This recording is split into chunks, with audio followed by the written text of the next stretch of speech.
Purnamida Purnamidam Purnat Purnamadachyate Purnasya Purnamadaya Purnameva Vasishyate. Om Shanti Shanti Shanti. Why do you think that the world is kind of so ignorant about who they really are, what they really are?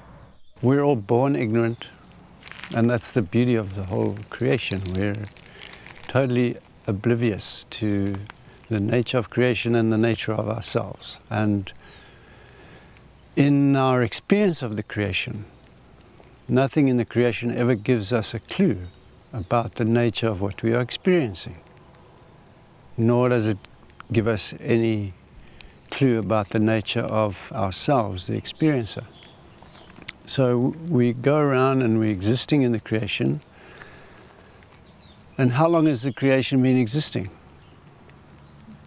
We don't know. I mean, it's been existing trillions of years, billions of years, we have no idea. And then what happens is we come into the creation and we say, I exist.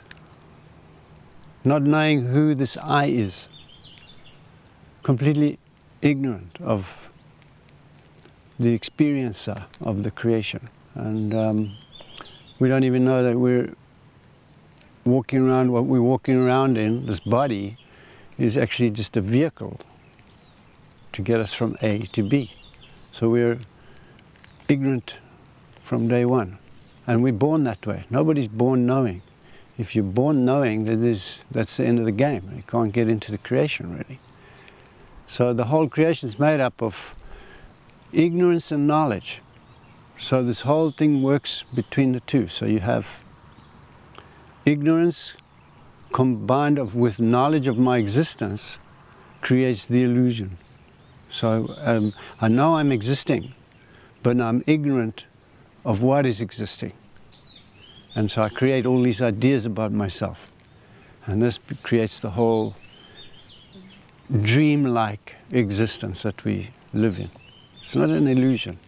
It's real for as long as we see it existing. As long as we're experiencing this body existing, as long as we see everything existing, it's real. It's not an illusion.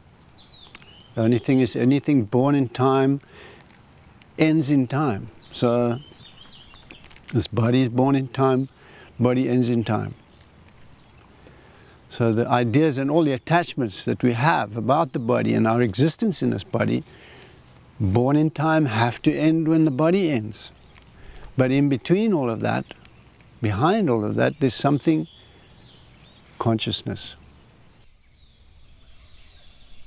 So on an individual level, from your own experience of life, since you traveled in India and came across the teachers that you sought out, how do you feel that has impacted your personal life, your personal perception of the universe you're in, and your experience now that you've gained this knowledge?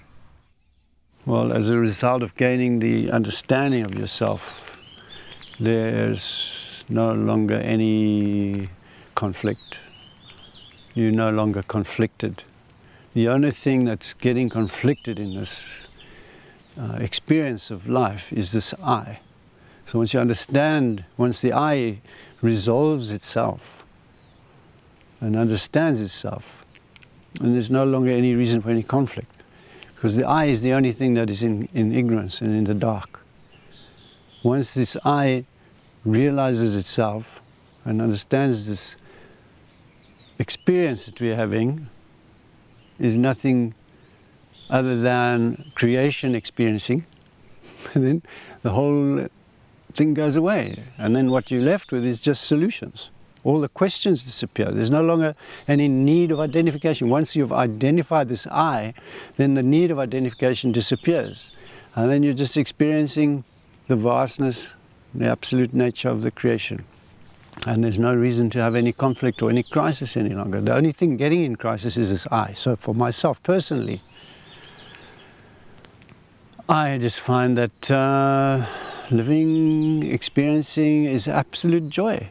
Everything is just an absolute joy. There's no need. If you can, once you understand the whole creation, you find it very difficult to find a reason not to be happy. You struggle to find the reason not to be happy or not to be having a good time, because the whole creation is constantly having a good time. The only person who isn't is the person who doesn't know themselves. Once you know yourself, you join in the party.